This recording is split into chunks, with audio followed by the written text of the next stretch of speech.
Meu nome é Marcelo Zarski e hoje eu tô de mente aberta para ouvir. Meu nome é Anderson Rosa, também conhecido como Frater Goya, e a música é a religião universal. A música é o que nos aproxima e talvez é o estado mais próximo da matéria que tenhamos de Deus. Eu sou o Rodrigo Treves e hoje é um dia muito especial que nós vamos fazer uma ponte entre Brasil e Índia. Eu sou Mita Ravindra, cantora indiana. Estou aqui no Brasil há 52 anos, divulgando a cultura da maneira, dentro das possibilidades, através do Hindi, né, idioma, música, culinária, etc, etc. Bom, primeiramente é um prazer receber você aqui no nosso podcast. Quando o Rodrigo falou de você, a gente já ficou animado. Já falou, poxa, que legal, né? Tomara que ela topa. Então, assim, será um grande prazer a gente conversar sobre isso.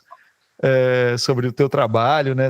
O Rodrigo falou bastante de você como pesquisadora, não, como divulgadora da música indiana, né? Vamos dizer assim, aqui no Brasil, né? Da cultura indiana, há muito tempo, né? 52 anos, que honra, é muito legal. E a gente vai estar falando sobre isso depois da nossa vinheta.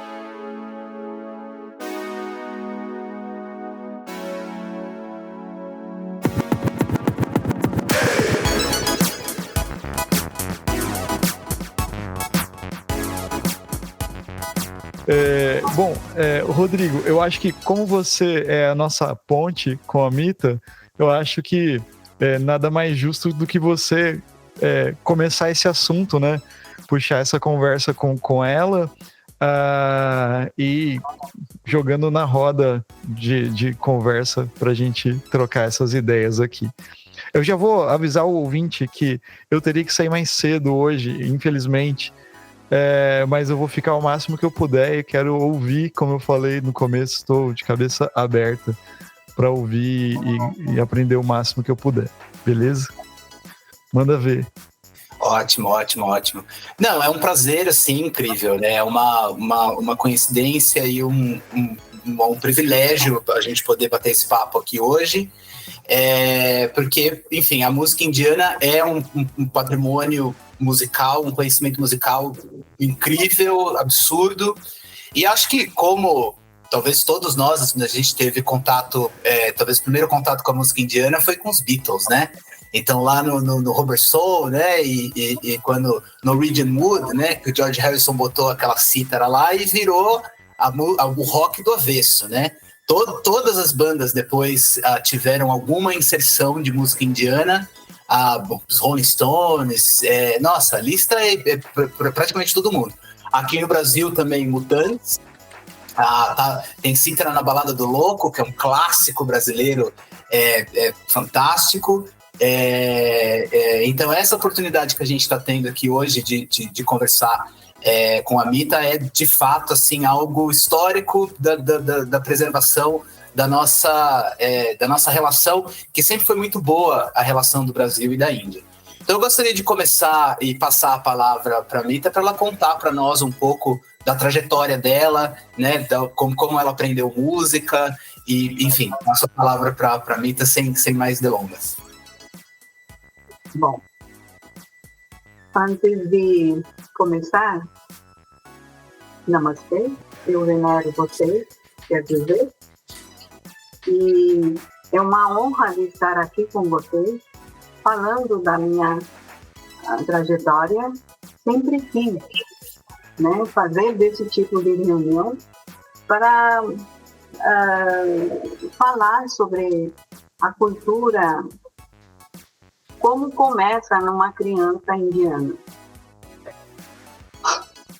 principalmente a música. Nós indianos, desde criança, seja a menina ou o menino, eles têm que aprender as coisas de casa, né? Como varrer, lavar louça, lavar roupa, bordar, né? E outra da cultura quer dizer música, dança ou algum instrumento, né? De preferência do filho e da filha. Então eu escolhi música vocal. Antes eu entrei na dança também, mas eu tinha asma e não podia. E lá precisa de fôlego na dança, né? Então a música, aliás, curou a minha asma, que eu nunca teve mais, né? Então, desde que 5, 6 anos, comecei a música clássica, por um cantor que veio na cidade, já é falecido agora, chamado Pandit Bhimsen Joshi. Era um cantor fantástico. Mas naquela época, a menina de 6, 7 anos, não estava gostando, sabe? E o pai gostava, então era obrigado a gente ouvir. E eu falei para pai, eu não quero cantar desse jeito, fazendo careta, fazendo a voz dele é horrível. Não quero. Não, mas não é ele que vai ensinar você, não é daquele tipo, mas é clássico. Isso que eu quero. Tá bom. A gente estava, eu tenho mais 3 irmãos, 2 irmãos e uma irmã, e nós estávamos sempre cantando as canções de Bollywood, dos filmes. Aí a minha avó escutou a minha voz e falou para o meu pai que, olha, a menina tem talento, vamos direcionar ela. E aí que começou toda essa caminhada da música mesmo. E aí o professor lá, até hoje, né, que vinha em casa todos os dias, e eu fui obrigada a aprender a música erudita, clássica. É desse jeito. Até 73, até que eu casei. Eu tenho que continuar, né? Mas, Rodrigo? Tá bom. Espera só um pouquinho. Tá.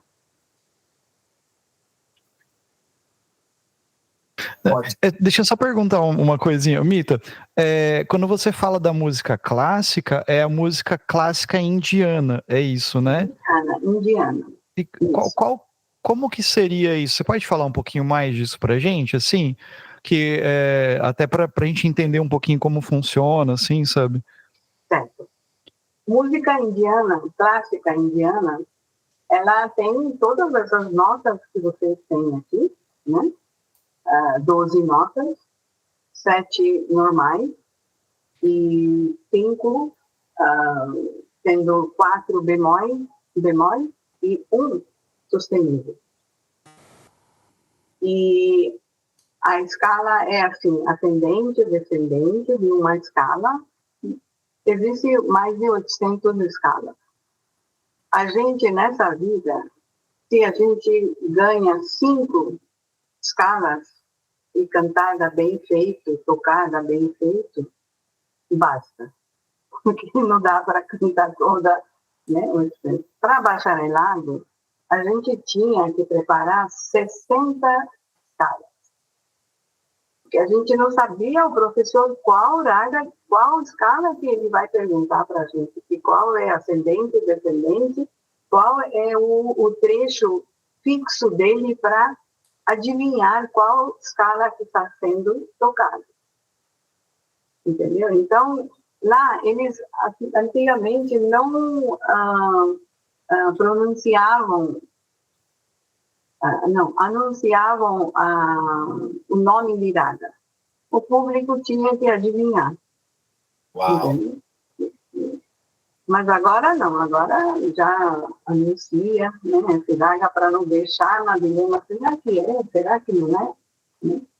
Então, a gente tinha que estudar isso. Então, não é diferente do que ocidental. Existem 12 notas, mas tem 22 frequências em 7 notas, entendeu? E essas frequências, quando a gente faz, assim, suponhamos, está ouvindo esse som? Sim.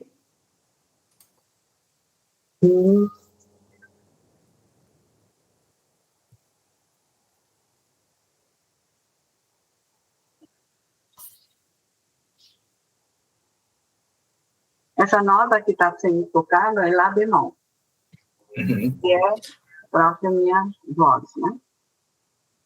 Goya? Eu não ouvi.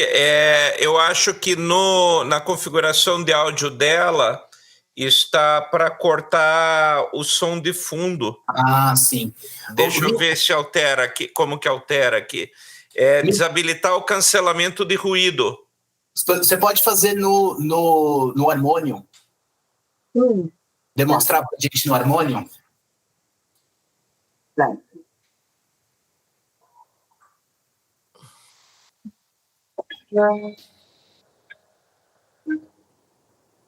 Está dando para ouvir o harmônio? Toca aí pra gente. Sa re ga ma pa dha ni sa sa re ga ma ga re sa. Então, na música indiana, você tem direito de escolher a sua nota. No Ocidente não tem isso, porque é o dó, ré, mi, fá, né? Então, para mim, lá para chegar, lá em cima, prende.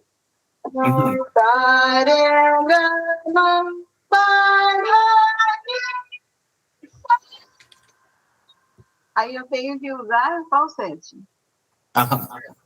Então, o professor testa a voz para todas as teclas que ele vai tocar e a gente vai cantar. Então, esse sa, re, ga, ma é dó, ré, mi, fá, sol. Tá?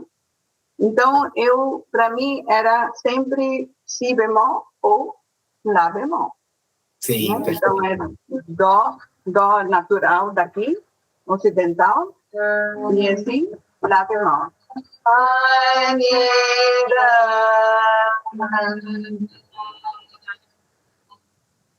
Então, esse é meu dó.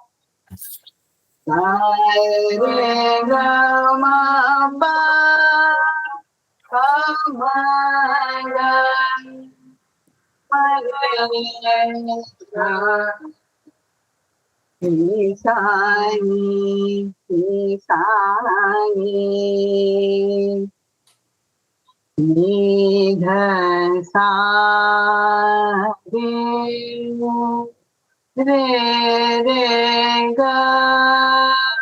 ma, re, sa. Então, esse é o andamento do música clássica, né?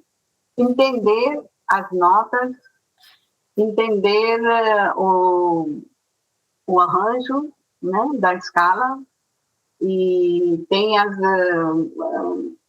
categorias, né, característica, solfejo, né, da mesma raga.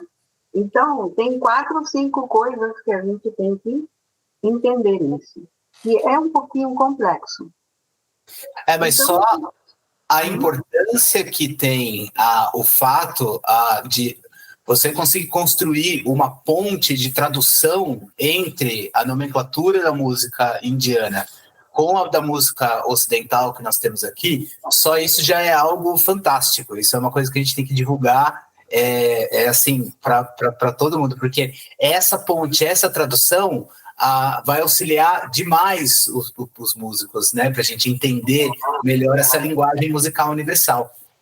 Porque, sabe... Goya, você pode entrar, viu? Também. Depois eu quero fazer uma pergunta, Mita, que é o seguinte, além de toda essa parte técnica, mas, por exemplo, o ocidental, ele vê a música indiana como uma sonoridade exótica, como se fosse algo muito diferente. E a pergunta que eu quero fazer é o contrário. Quando você chega aqui no Brasil, ou quando você vem da Índia e sai do seu quintal, digamos, o que você achou da música ocidental? O que é estranho e o que é diferente da forma como nós trabalhamos a música e a Índia trabalha a música na tua percepção? Porque aqui no Ocidente, vocês trabalham com harmônico. Certo. E nós, além de harmonia, melódico. Melodia, né? Então, ele é principal melódico do que harmônico. Agora, misturando os dois, aí você não permanece numa escala fixa. Porque a escala fixa proíbe de você andar nas outras notas. O que está dirigido naquela escala, você tem que seguir. O que está escrito, você tem que seguir. É uma tradição. Não tem como escapar. E quando você quer um estudo acadêmico, então, se um pouquinho de desafio super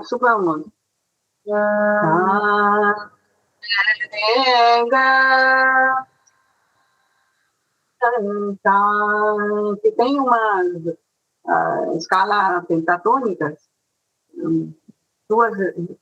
duas ragas, né? Chama a escala, quer dizer raga.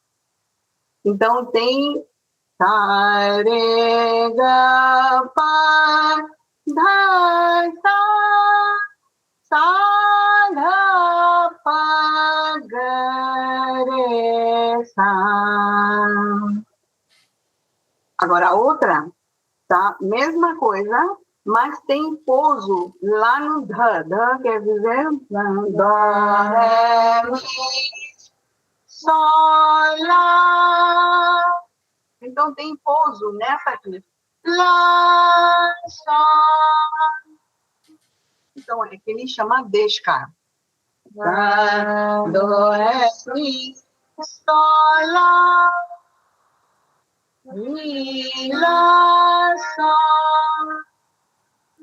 Aqui.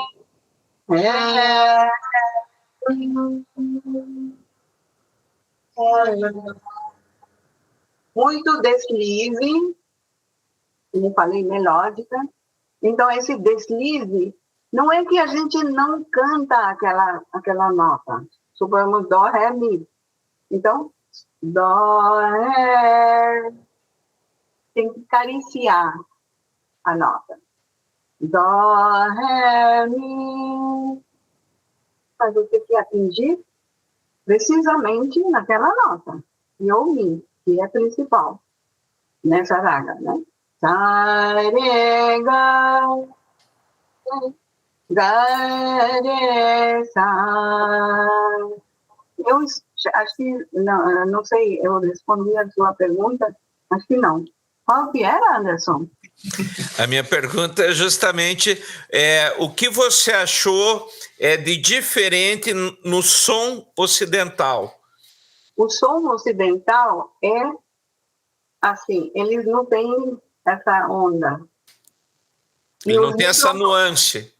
Essas nuances, microtons, porque sa,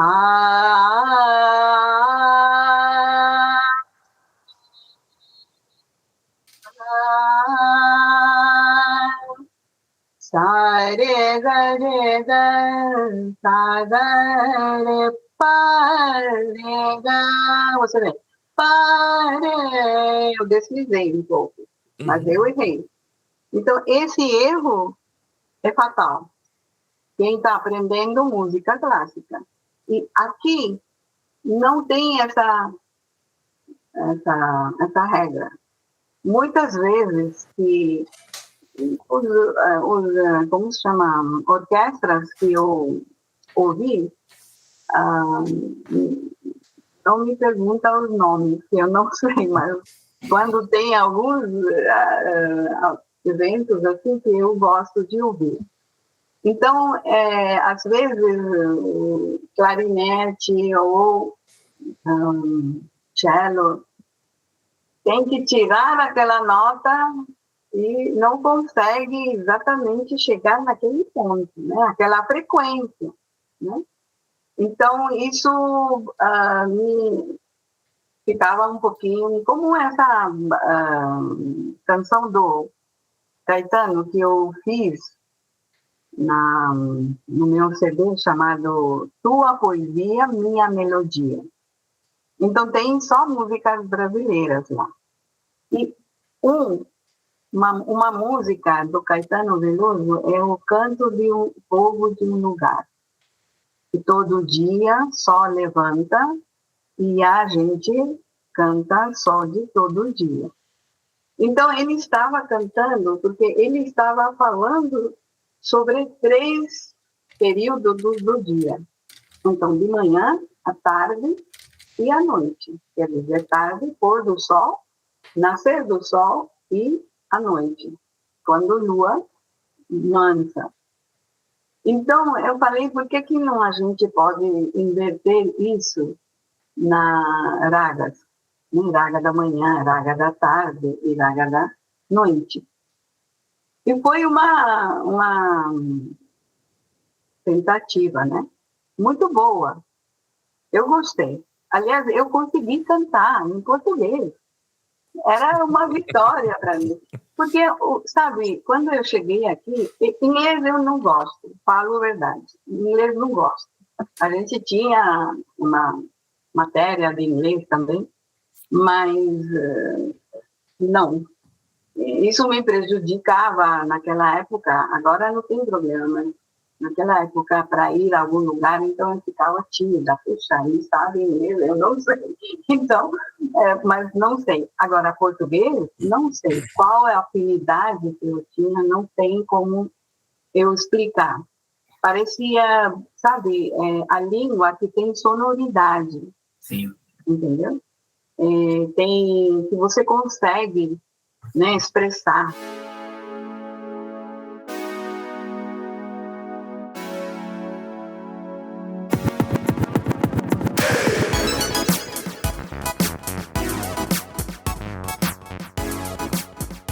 Só para dar um parênteses aqui, para o pessoal que está acompanhando a gente no podcast, esse disco que a Mita tá fazendo referência, tá lá no Spotify, se chama Tua Poesia, Minha Melodia, de 2019. É uma gravação lindíssima, vale muito a pena. É uma dica assim, preciosíssima, assim como toda a discografia que tem no Spotify da Mita Ravindra, vale muito a pena lá no Spotify. Então, a gente vai colocar depois na descrição, né, como procurar o artista e tal. Sim, só Mita Ravindra, Mita Underline Ravindra. O álbum da Mita Ravindra tem acho que 10 ou 11.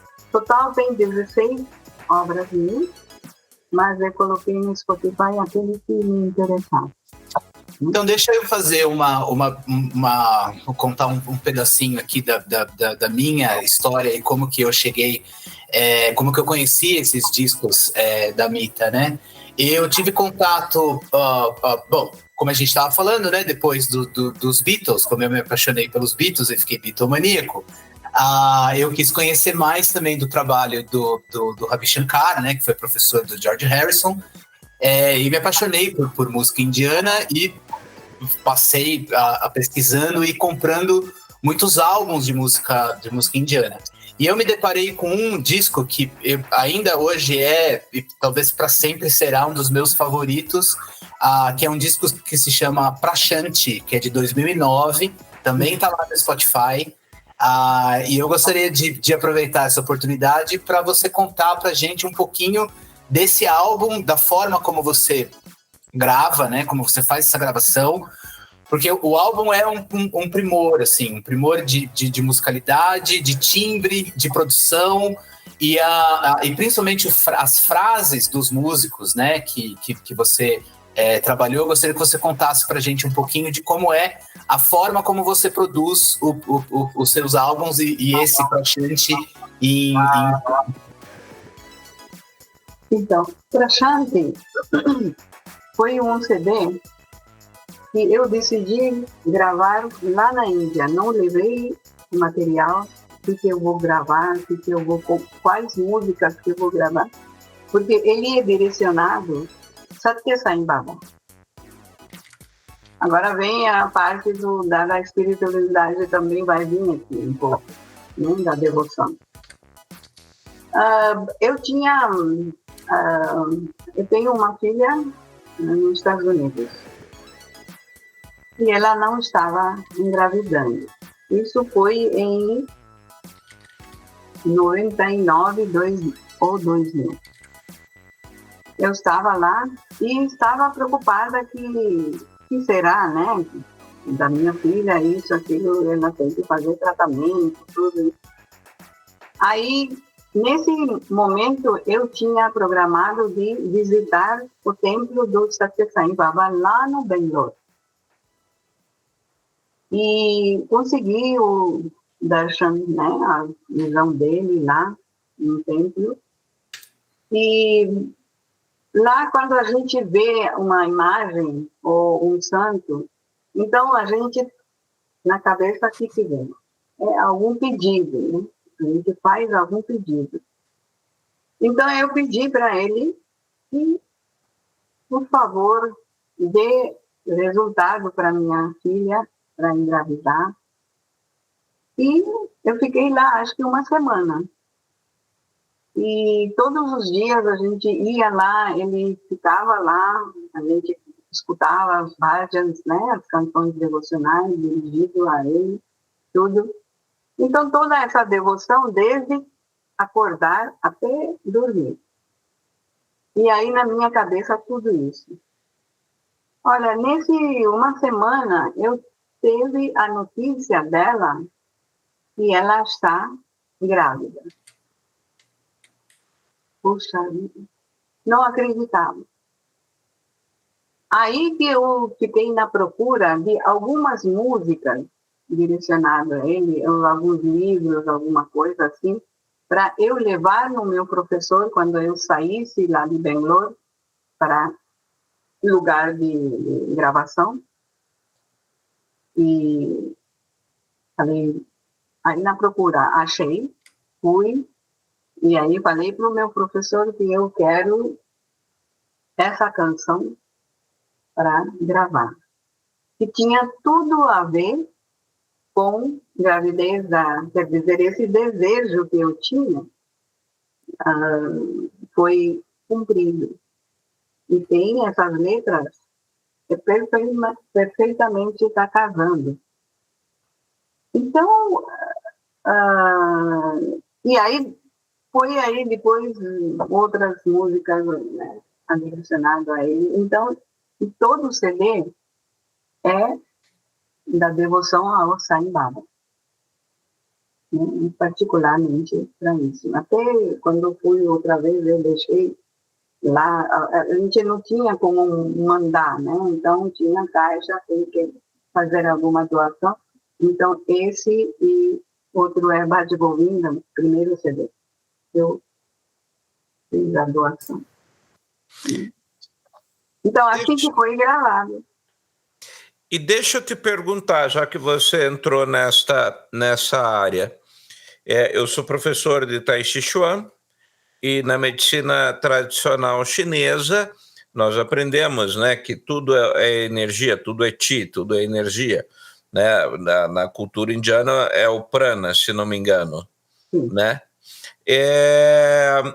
Então, partindo desta premissa, A música, de alguma forma, ela também impressiona camadas mais sutis, né? Não apenas o mundo físico, né? E eu até estive vendo ali a tua discografia que o Rodrigo nos enviou, que você tem discos sobre alinhamento dos chakras, sobre técnicas de reiki, né? Sim. Então, podemos, por isso, inferir, né, ou deduzir que a música é capaz de trazer saúde ou de trazer equilíbrio, e também o contrário, de trazer doenças e trazer desequilíbrio, né? E como isso é manipulado na sua música, né? Como isso é tratado na sua musicalidade? Como você compõe uma música para alinhar um chakra, por exemplo?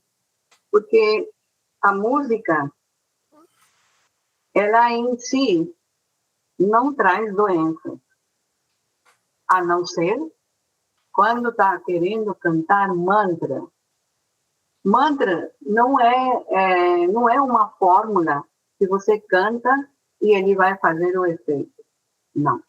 O mantra é algumas palavras direcionado à deidade, né, que fala sobre ele, e como você pronuncia. Quando você pronuncia, como você articula na sua boca, aquela vibração que sai, ela que faz o efeito, não apenas só a palavra em si. Por isso a gente dá mais ênfase na pronúncia do mantra. Porque você está invocando a energia divina daquela deidade. Sim, naquele momento você só está direcionado na pronúncia e na forma da deusa. Eu me identifico com deusa Gayatri. Gayatri é mais famosa mantra na Índia e agora no Ocidente também. Então, a cada tem 24 sílabas, e quando você canta, então cada sílaba, o que traz para você? Então, isso também está incluso lá. Né? Como vou só para, né, vocês entenderem. E sobre isso também, eu queria mostrar esse meu livro, chamado Segredo dos Mantras. E aqui eu falo sobre a Gayatri. Então, a cada letra, o que posso falar, Rodrigo? Aqui? Pode sim. Deixa eu só fazer, então, um disclaimer aqui rapidinho. É o seguinte, esse livro que ela tá fazendo referência, a Mintaman tem um instituto que se chama culturaindiana.com.br. Lá vocês podem encontrar, além desse livro, também os discos e também DVDs de culinária. É muito interessante. Também convido a todos a procurar o site. Então, o site é culturaindiana.com.br. Então, ouçam primeiro o mantra.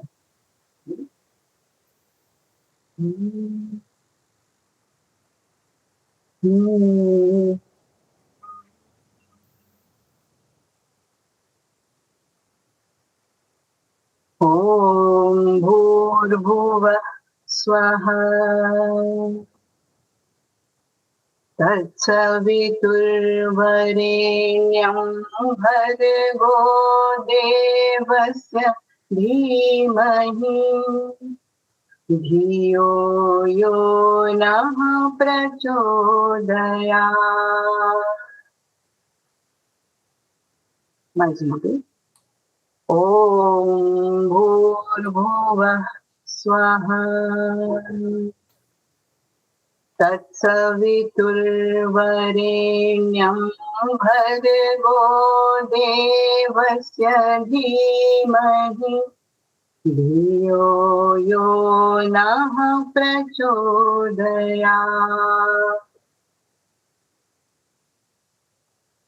Então, Lindo. quando você pronuncia Tat Saviturvarenyam, primeira frase é Om Bhurvuvah Swaha. Tira S, tem 24 sílabas, começa daqui. Tat Saviturvarenyam Bhargo Devasya Dhimahi Dhiyo Yonaha Prachodayat.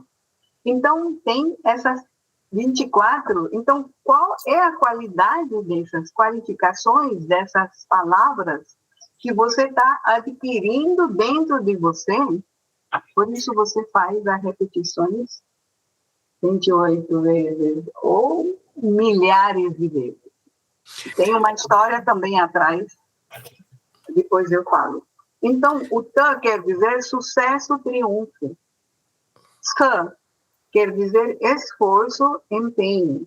Vi, nutrir, sustento e obedecer. Não vou falar 24 sílabas, né? Então, desse jeito, tem significado. Então, quando você canta esse mantra, você já está adquirindo essas qualidades dentro de você. Só para a gente mostrar para o nosso ouvinte, esse mantra específico você tem gravado em qual álbum? Gayatri. Ah, sim. Né? Gayatri. Deixa eu... acho que você não tem, né? Você pode ver aí também, Rodrigo. Sim. No Spotify tem. O álbum se chama Gayatri Mantra Paz para o Corpo, a Alma e Mente, é de 2019, está lá no Spotify também. Esse mantra específico é a invocação, né? É a primeira música, né?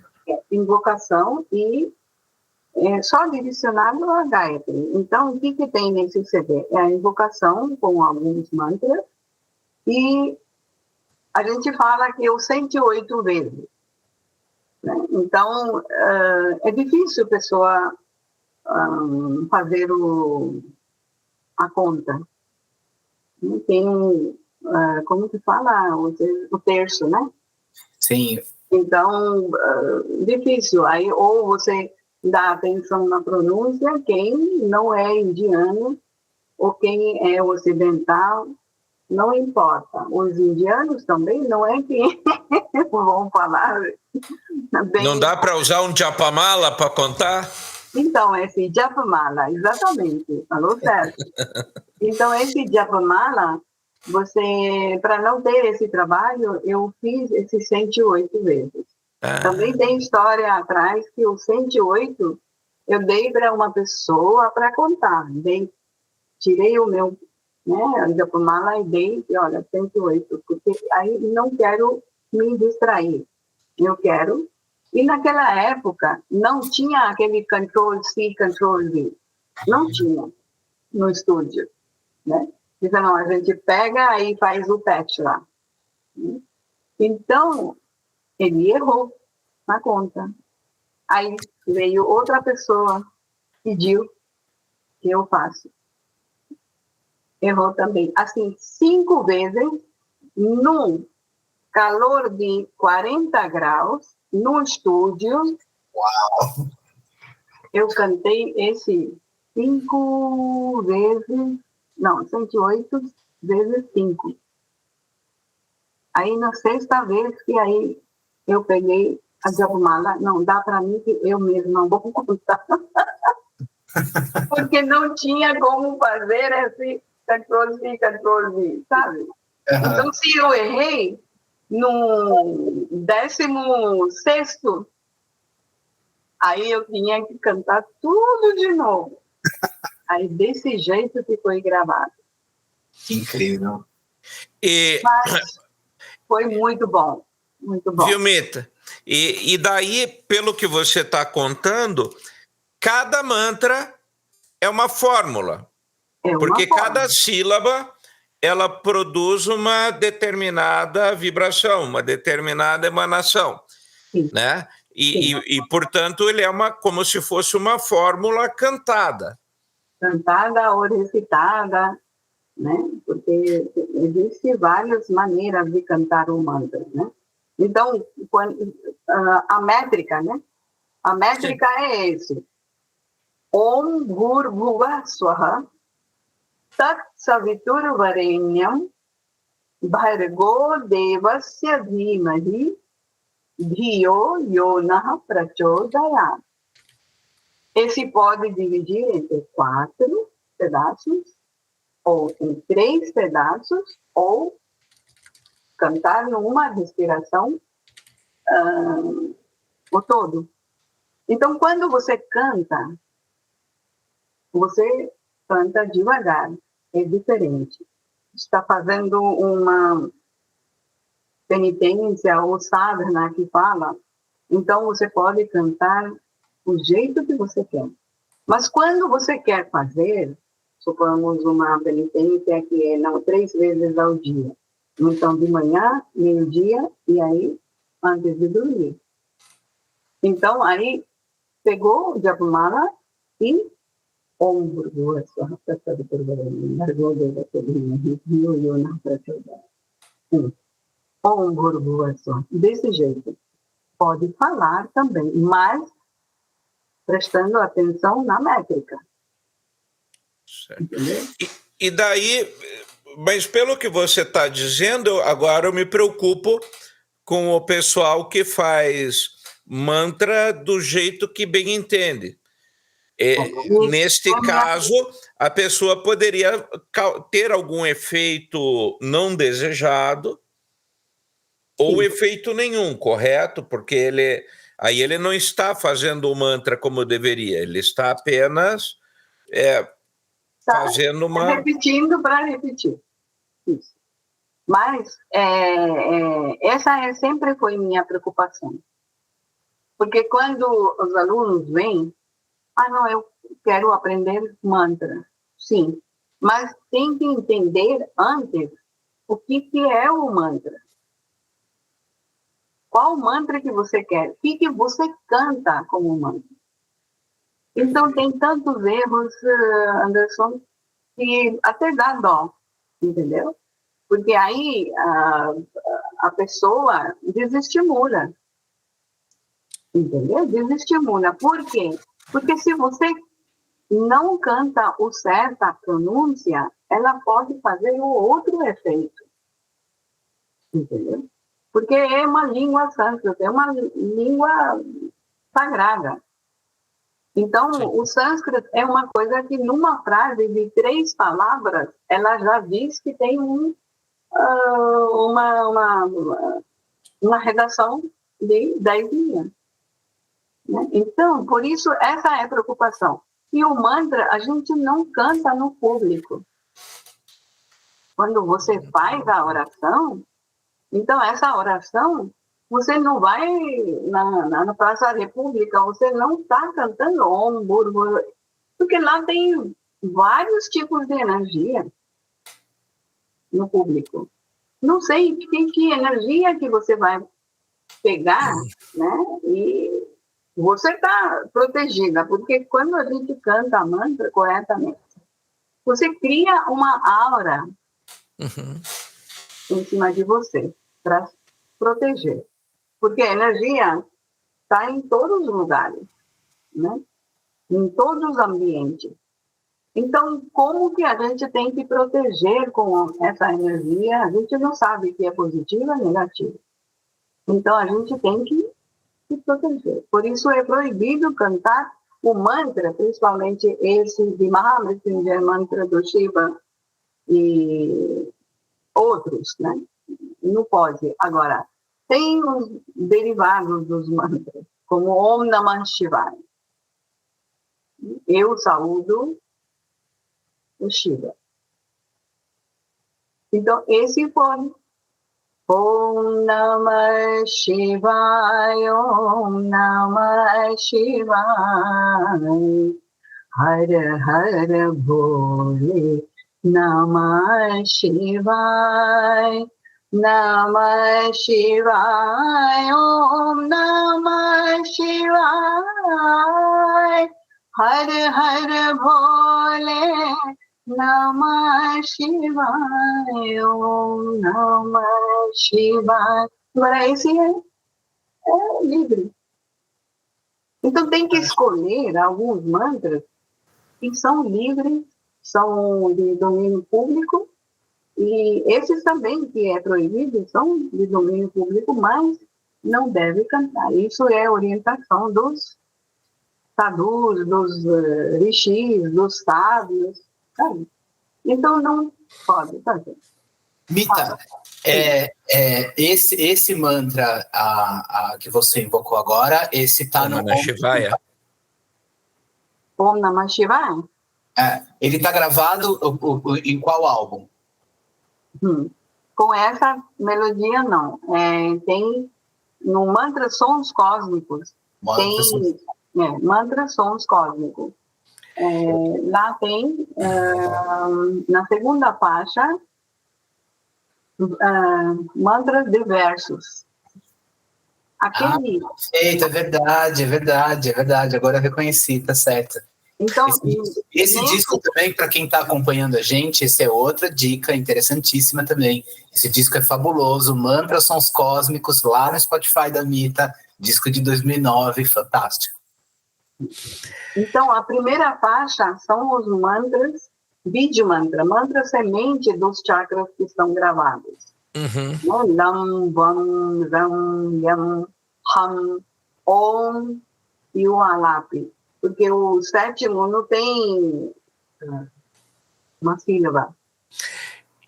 E existe na música clássica indiana, ou melhor, eu vou fazer essa pergunta para você especificamente. Existe alguma música que não seja sagrada? Alguma música que não toque o sagrado, que seja apenas... Sim, tem. Tem. Agora, o filme, né, do Bollywood é o segundo, né? Depois do Hollywood é Bollywood. Então, no Bollywood, as canções são utilizadas o filosófico, amoroso, canção de ninar, né? Então, lá não vem sagrado. Então, você... Agora, tem músicas de amor, mas amor para quem? Para o homem ou amor com o divino? Porque ele pode servir para o divino e para o seu companheiro também. E geralmente os filmes indianos estão repletos de canções desse tipo. E a música eu vejo assim que ela faz uma ponte, né, para chegar onde a gente quer chegar todos.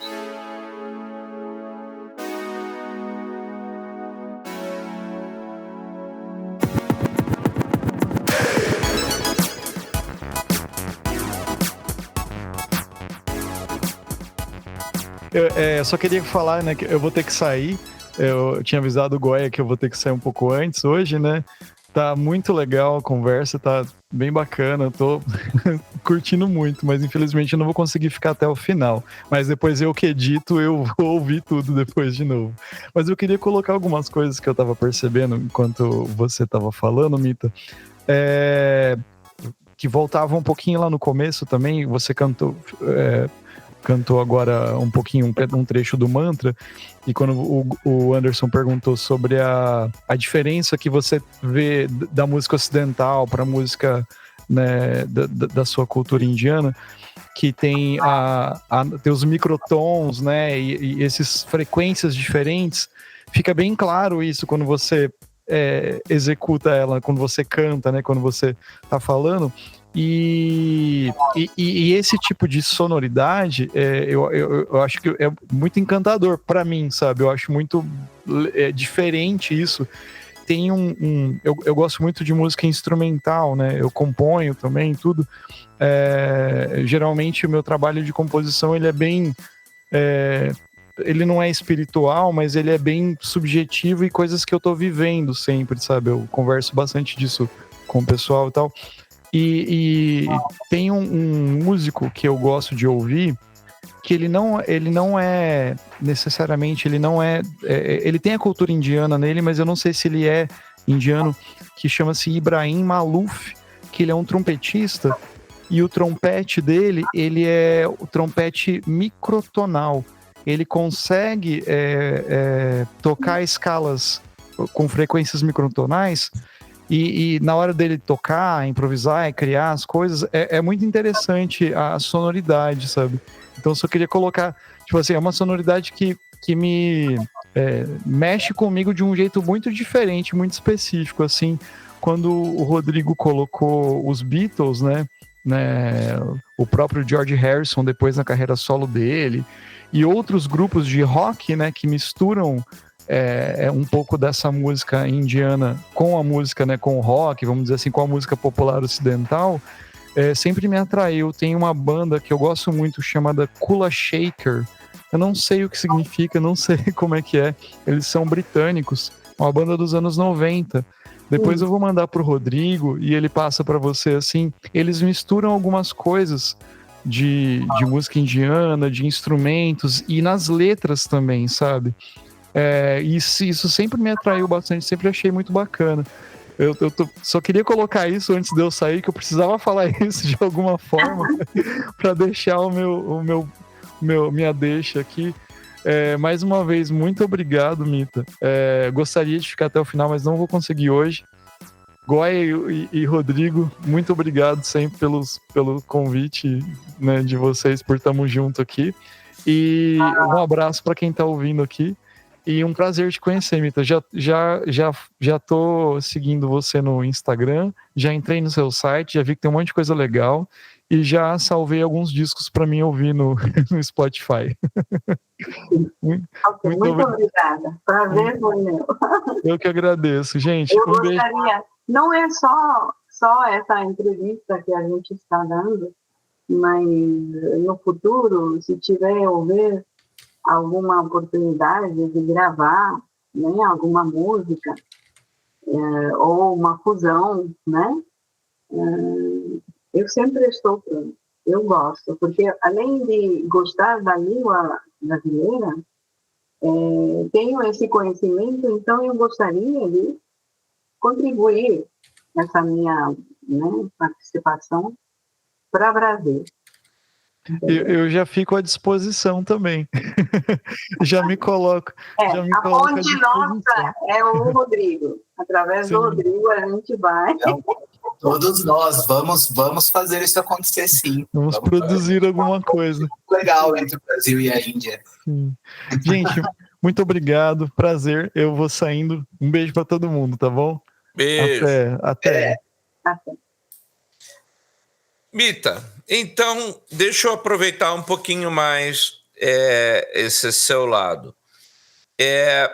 Dentro dos instrumentos indianos, eles replicam a voz, né? A voz é tida também como um instrumento musical importante dentro da música indiana, ela que guia os demais instrumentos? Sim, ela que guia. Porque quando é vocal, os outros instrumentos são colaboradores, né? Não são principais. Agora, tem uma apresentação, pode fazer a sua apresentação, assim, pequenininha, dentro daquele contexto, né?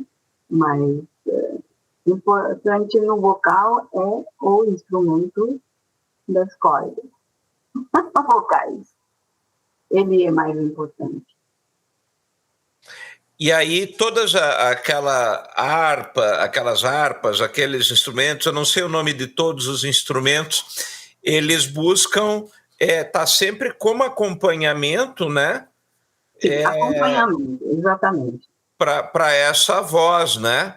A Sim. voz, ela é o condutor e até o criador, digamos assim, da música, né? O restante vem na cola, a gente diz, né? Vem junto. Isso.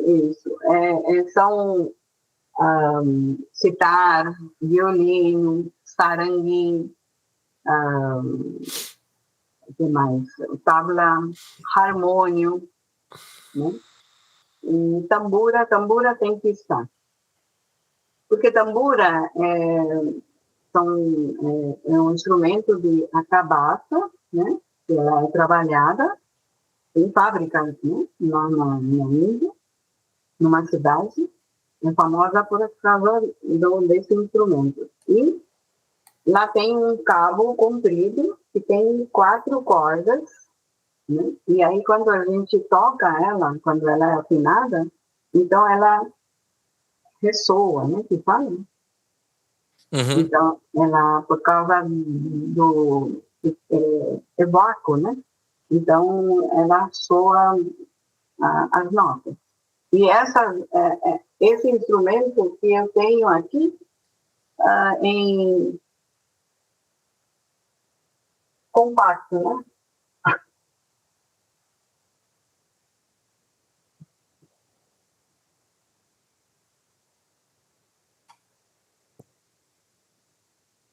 Aqui. Né? E aqui tem é digital, e aí a gente modifica sobre, né, as notas que a gente quer, a gente aperta. Deixa eu só então contar para os nossos ouvintes, então, que você está mostrando para a gente. Você tem um instrumento musical que faz uma base para você cantar. Ele vem de onde esse instrumento? Um instrumento elétrico, né? Elétrico, exatamente. E ele não é encontrado aqui, né? Só eu trago e o pessoal, quando quer comprar, aí, né? Não. E é muito caro um instrumento desses, não? Não, acho que acho que 100 a 300 dólares. Acessível, é acessível. Isso. Agora, outro, que é manual, também eu tenho, ele é caro. Ele é quase 10 mil, 10 a 12 mil. E o seu harmônio, esse harmônio que você tocou? Esse harmônio, ele é última geração, né? Desde 85, desde anos 80. Chama Scale Changer. Então, suponhamos, não sei se vai dar para ver, né? O harmônio, ele é tipo uma gaita, né? Não, uma sanfona. Uma sanfona, é que aqui no sul a gente chama de gaita. Né? Olha que interessante aí.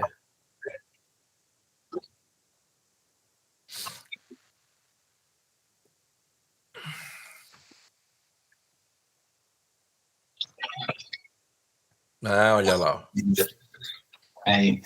A Mika está mostrando aqui pra gente o harmônio.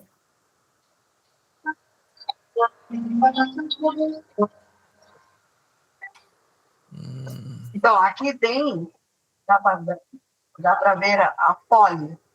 Ele é, né? A fole e teclas. E aqui, embaixo, aqui, agora, suponhamos, aqui eu não estou conseguindo tocar, suponhamos, né? Tá bemol, ou dó natural, mais fácil para você. Então, agora eu vou.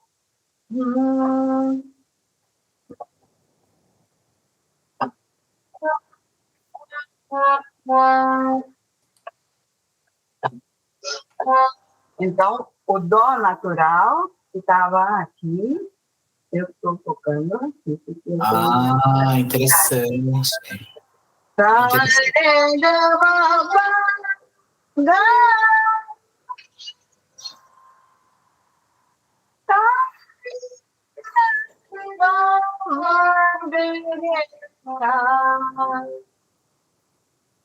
Entendeu? Interessante. Só para a gente colocar os nossos ouvintes aqui no mesmo barco que a gente, o harmônio, então, ele é um instrumento que ele tem um fólio atrás e um teclado tradicional de piano, né? Isso. Né? Então, você mexe na afinação dele embaixo, nessas chaves que ele tem embaixo, né? Por isso ele fala scale changer, né? Perfeito. Mudador de escala. Perfeito. Muito legal. Daí deixa eu te fazer agora uma pergunta, né?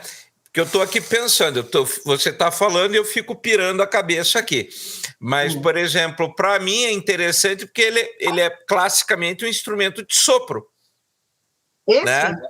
E ele seria similar, talvez, né? Embora ele esteja mais para uma como é que é? Gaita não, como uma sanfona, né? Que inclusive tem aquelas com microtons também, isso. Né? Ele também se assemelha ao órgão de igreja, ao órgão de sopro. Né? E aí a gente entra já naquela maluquice, né? na pira de você ter um instrumento, a voz como elemento de criação, né? De criação sagrada, de criação divina, né? Então é o sopro enquanto elemento criador, né? A prana, né? É o prana, né? Acredito. Para mim faz muito sentido pensar nisso.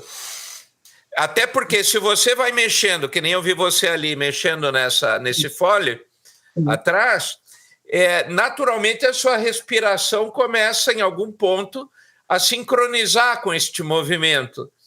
Então, ele vai reproduzir também a sua voz, né? Nesse contexto, né? E você vai puxar a sua respiração, o seu alento, de acordo com o que você está fazendo no harmônio. Isso. E na nossa... a música exige da gente, os indianos, exige esse fôlego. E para aumentar o fôlego, existe a prática. E a prática é diária de voz. Então, como que é essa prática? Então, eu só coloco, eu nem uso essa, porque para os alunos eu falo que tem que ter algum instrumento para guiar depois da aula. Senão vocês vão ficar soltos, né? Mas não, uma guia, não ficar dependente disso. Porque, às vezes, o que acontece? Quem toca muito harmônio, até que não sai, o aluno iniciante, até que não toca a nota, a voz não sai. Porque ele está perdido. Entendeu? Então, se ele... Agora, às vezes, para isso tem exercício. Então, eu dou a apostila para ele e já dou gravado para eles fazerem a prática, cantar junto comigo, né? Então, eu gravei para eles na dó natural também, ocidental, e lá bemol, e até si bemol. Já cantei os exercícios para eles. Então, eles praticam. Mas não é aquela devoção, sabe? Quando eles... Eu fico decepcionada. E quando querem cantar mantra ou alguma canção devocional, o que acontece? Sabe? Não, a gente quer cantar como você canta. Mas vê a minha trajetória. Como que eu estou muito disciplinado na música, muito, né? Fui treinada com isso, né? Música agora, se um dia eu não faço minha prática de voz, a minha mente parece que não funciona. Eu estou viciada com ele, com as notas. E isso se encontra, e esse exercício ele se encontra em algum momento com as práticas de pranayama da yoga? Não. Só quem é cantora, eles têm. Eu já faço a apostila, né, de música indiana, para eles saberem os exercícios, né? Como assim? Exercício para ler, para ter flexibilidade de voz. Ah, que interessante. Isso tá lá no site, né? Isso não. Eu não posso deixar esse lá no site, que ninguém vai entender. Entendi. Mas você tem um curso, de mantras lá no site. Curso de mantras e no curso de mantra eu falo sobre meu livro, né, que tem o que é o mantra, né, como surgiu e como que deve usar, né, e algumas outras informações, né, e esse é só, eu tenho, assim, livre, né, quando tem alunos, então, chama Alankar, né, então aí tem desse jeito que eu escrevo para eles. Uhum. Então, S é Sa, R é o Re, né? O G é o Ga. Então, existem vários exercícios e eu não dou todos, né? Porque não adianta, 1, 2 páginas tá bom. E aí, eu faço quase 30 exercícios diariamente, quase uma hora e meia. Eu fico aqui com minha tambora, pessoal.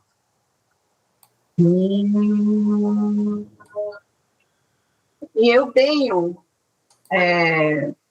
tabla eletrônica. Então, a tabla eletrônica, porque a gente tem que fazer com um metrônomo, né? Um tipo de metrônomo. Então, esse metrônomo, ele também é elétrico, é a mesma caixa, mas a função é diferente. Eu não vou poder trazer, porque a meio está curto. Então, aqui, 1, 2, 3, 4, 5, 6, 7, 8, 9, 10, 11, 12, 13, 14, 15, 16. Então, esta é uma ciclo. E aqui tem 4 divisões, em cada divisão tem 4, 4, 4, 4. Assim, 16. Isso chama tal. Tal quer dizer ritmo. Então, quando eu canto, e aqui tem para diminuir, aumentar.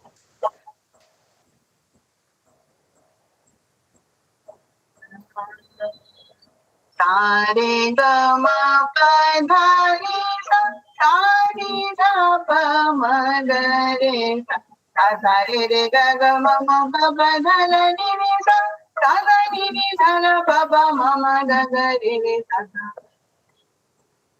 Sa re ga ga ma pa pa dha la ni ni sa, sa ni ni dha la pa pa ma ma ga ga re re sa. Então, a minha prática, eu tenho que fazer a prova minha eu mesma. Se eu estou cantando, sa, pa, pa, sa, pa, sa, pa, sa. Ele está entrando naquela frequência ou não? sabe? Sa, re, sa, ga, sa, ma, sa, pa, sa, dha, sa, ni, sa, sa, ni, sa, dha, sa, pa, sa, ma, sa, ga, sa, re, sa, pa. Nossa, só o exercício já é lindo, né? Porque isso eu nunca vi aqui, não, eu aprendi, os brasileiros falam. Eu fui lá na Índia e eu aprendi, eu tinha aulas lá. Eu penso isso, aquele cara indiano que está dando aula para o brasileiro, ou seja, europeu, em um mês, como que ele vai explicar tudo isso e como que o aluno vai tirar isso tudo da garganta dele? Não tem como.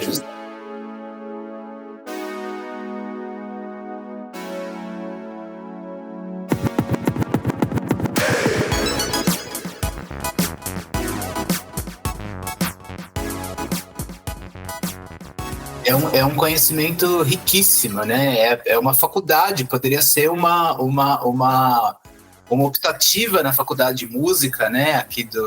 Aqui no Ocidente, ou de fato estabelecer uma universidade de música aqui mesmo, porque esse conhecimento é fantástico, ele é enorme. Eu tentei também, Rodrigo, porque eu tenho a diploma, né? Agora, para validar aqui, em anos 70, quando eu cheguei, eu mandei lá na Brasília, no Ministério de Educação, né? Então, eles falam que eu tenho que dar a prova aqui de música erudita. Para até tirar a carteira de Ordem dos Músicos, foi muito difícil. Essa foi uma história interessante que você me contou também, né? Da relação da tradução das notas, né? E a dificuldade de tirar a ordem da carteirinha dos músicos, né? Então, aí, mesmo assim, aí o que vem escrito na Ordem das Músicas, assim, canto popular, não erudito. Uhum. Olha só, que curioso, né? O professor mesmo não estava entendendo o que estou cantando, eu estou explicando para ele. Não, aquela é meio desafinado. Eu falei, não é desafinado. Agora, suponhamos, eu estou cantando, deixa eu ver, cantando da música, para vocês entenderem, pela música brasileira do Caetano.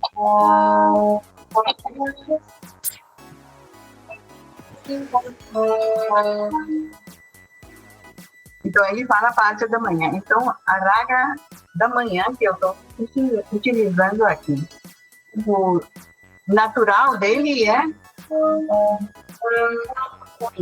todo dia só levanta e a gente canta só de todo dia.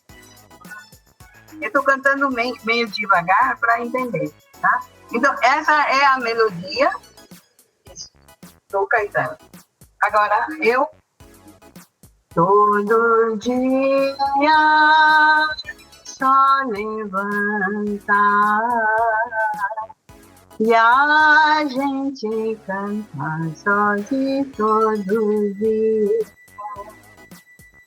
Todo dia só levanta e a gente canta só de todo dia. Agora, fim da tarde. Então, raga do tarde.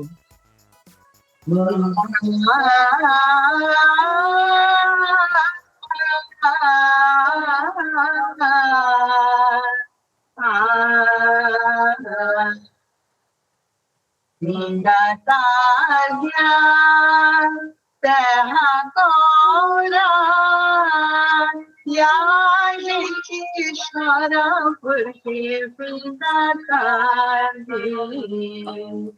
Linda tarde, terra agora, e a gente chora porque fim da tarde.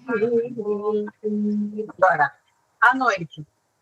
Quando a noite lua mãe, olha a nota, gama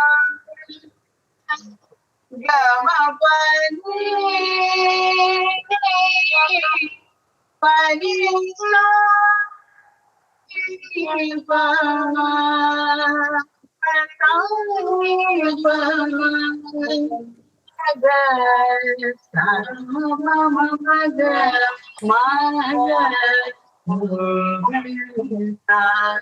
quando a noite lua manda e a gente dança, venerando a noite, venerando a noite, venerando a noite. Eu estou louca para cantar essas músicas nas minhas apresentações, mas nunca tenho oportunidade. A pessoa não quer, a pessoa só quer indiano. Então, olha que riqueza, né, dos ragas, da escala. E eu consegui compor aqui e eu queria mais expandir isso com os músicos brasileiros. E, inclusive, tem uma entrevista do filho de Caetano, é Moreno que fala, Moreno Caetano. Tem entrevista dele, ele fala sobre essa música. Sim. E fala tão bem. É verdade. Mita, deixa eu só falar. Eu queria falar sobre um outro aspecto. A gente já chegou, acho que mais ou menos em 1h30, que é mais ou menos o tamanho do episódio, né, que a gente faz. Mas antes da gente terminar, eu queria que só falar sobre um outro aspecto que eu acho muito interessante. É outra coisa que eu sou muito fã. Nós falamos um pouco, então, sobre o prana, e eu gostaria de abordar uma outra coisa que eu acho fantástica da cultura indiana, que é a culinária. E você tem um curso também de culinária, onde você aborda coisas que são lindíssimas também. Eu queria que você falasse um pouquinho para nós dessa vertente de culinária indiana. Sim. Também tenho feito bacharelado no Home Science. Home Science vem, quer dizer, ciência da casa, né? Então tem curso lá e a gente tem que estudar os temperos, né? O tempo de cozimento de cada comida.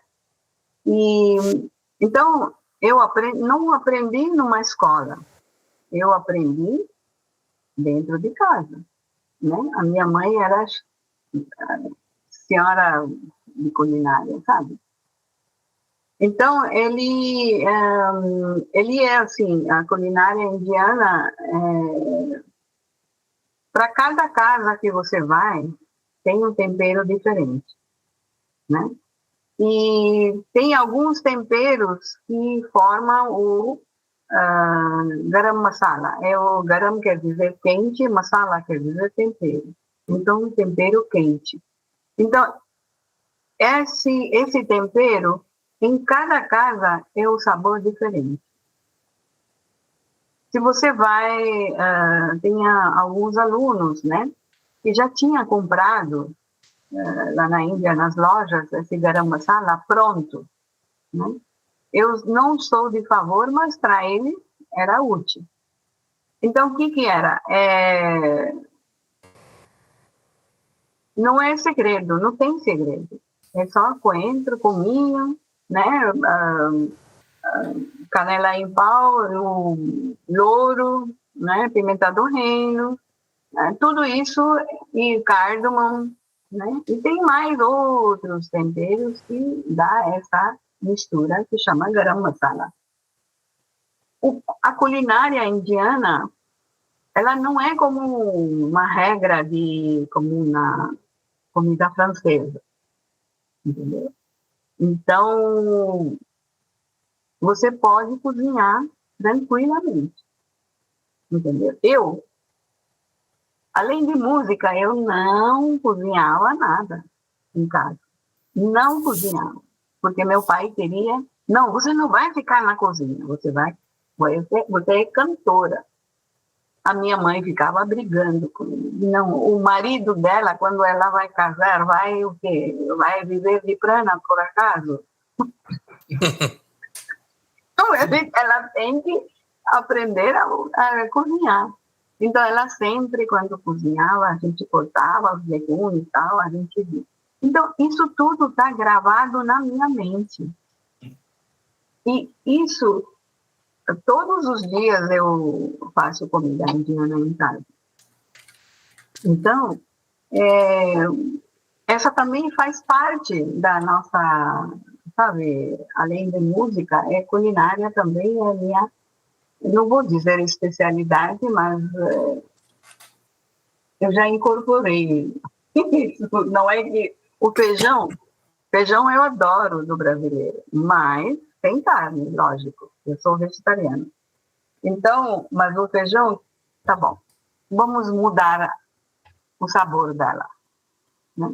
Então, eu cozinho ele com alho, gengibre coloco, tomate eu coloco, coentro, adoro coentro, coloco. E ela fica tão gostosa que até meu neto, quando comeu arroz e feijão, não, eu não gosto de arroz e feijão, não. Falei, não, esse arroz e feijão você vai ter que experimentar. E agora, porque eu moro em Bauru, e eles moram lá em São Bernardo. E a gente, esse sábado, ontem, a gente se reuniu em um lugar, e aí a mãe dele fala, a minha nora fala que, mãe, a senhora traz o feijão, porque eu, quando fiz, seu neto não quer comer aquele feijão.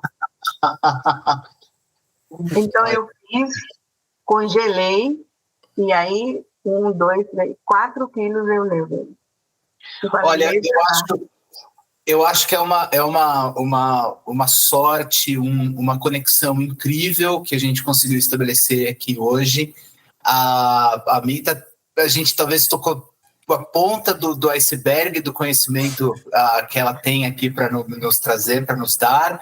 De tudo isso, volto a dizer para o pessoal que tiver a fim de conhecer, culturaindiana.com.br, lá vai ter algumas apostilas, tem alguns cursos, tem o contato, tem os álbuns no Spotify, e olha, gente, eu acho que foi assim uma coisa incrível que a gente conseguiu fazer hoje. E também, sabe, Mita, eu quero conversar com você, porque eu vi também que você faz ali o alinhamento de planetas, astrologia no seu...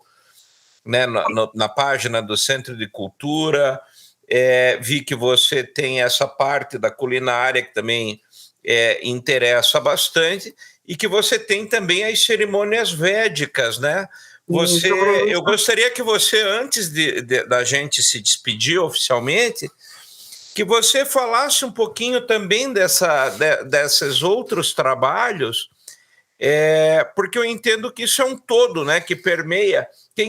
A hora que eu perguntar quem é Mita Ravindra, não vai vir só a música, vai vir todos esses conteúdos, né? E eu queria que você deixasse um pouco por você, né, na sua leitura, quem é Mita Ravindra, com todos esses elementos: culinária, música, astrologia, cerimônias védicas. Faz a sua propaganda, por favor, e conta como que a gente encontra você. Puxa, a palavra divulgadora da cultura indiana. É simples, né? E tenho o prazer de estar aqui. Eu não quis lugar nenhum no mundo. Primeiro país que eu visitei, e primeiro país, o povo brasileiro aqui, eu vi muito acolhedora, entendeu? Não me deixaram sentir a saudade da minha Índia, então eu trouxe a Índia dentro de mim, aqui, e espalho essa cultura entre os brasileiros, e principalmente essas cerimônias védicas. Eu sempre tinha dúvida quando eu estava lá na Índia. Com 19 anos eu vim aqui, certo? Então, até 19 anos, o que eu me tornei lá uma indiana perfeita, obediente dos pais e estudante. Queria estudar, entendeu? Cantar e estudar e entender de porquês de tudo. Porque a Índia é um campo tão vasto que você se perde. E eu, principalmente, sempre ficava procurando saber e por que esses mantras da Gayatri ou outros mantras, as mulheres não podem cantar, né? Por quê? Então, esse porquê, a minha mãe não tinha resposta para isso naquela época. Mas eu teve a resposta, né? Que é mundo machista, não deixava, porque ela é uma árvore, esse mantra é uma árvore de desejo, né? De cumprir o desejo. Então, quando você chacoalha pedindo aí aquelas folhas caem, quer dizer, tem essa bênção da deusa Gayatri em cima de você, e você vai conseguir atingir tudo que você quer. Só fazer a penitência certa. Então, isso tem um assunto que a gente deve abordar, acho que numa outra ocasião, outra entrevista, viu, Rodrigo? Porque semana passada eu fui convidada por uma atriz, Carla, faz 30 anos que ela não trabalha, só faz essas produções, está escapando, ela era assim, fazia mais cenas de sexo, entendeu? Então, era muito famosa e agora está fazendo os filmes documentários sobre religiões. Então, quando a Índia veio, não tinha ninguém que falasse sobre isso. Então, ela me perguntou sobre Vedanta, o que é essa escritura, sobre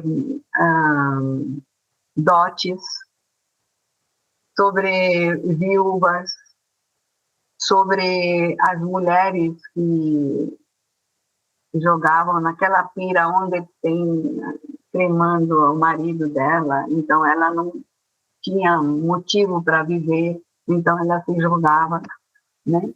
E não, eu também quero ir embora. Então tem uma tradição sobre isso. Então como aconteceu, mas como ela virou tradição. Sobre isso que eu falei com ela. Então tinha algumas questões muito polêmicas. Né? Para isso, eu falei para ela também, Carla, você tem que ter uma entrevista sobre isso, se você quer ter satisfação certa e resposta certa. Então, com 1-2 horas de entrevista, não dá para me falar sobre isso. Porque se eu falo alguma coisa errada, o mundo vai cair em cima de mim. Não é que eu estou inventando, não. Mas alguém tem que falar a verdade. Mas eu acho que acho que tem a próxima, para a gente fazer um próximo episódio, sim, com certeza. Acho que os microfones sempre vão estar abertos aqui para você. Viu, Mita? E eu tenho também meu canal lá no YouTube, que tem bastante visibilidade, e que saindo dessa área da música, indo para a cultura como um todo, para essa parte espiritual da cultura indiana, né? Se você quiser, eu me coloco à disposição, o canal, para a gente fazer lá. E se você quiser programar para a gente fazer 1, 2, cobrir um tema e dizer, para isso eu vou precisar de 3 encontros, porque num só a gente não consegue falar. A gente programa por lá, eu fico felicíssimo em te receber e fazer por ali também, né? E até para divulgar lá é com vídeo, né? Sim. Daí a gente pode fazer diretamente online, e eu tenho certeza que o pessoal vai gostar muito, porque além aqui do Bico do Corvo, o Rodrigo sabe, eu tenho trabalhos com astrologia, tarô, cabala, né?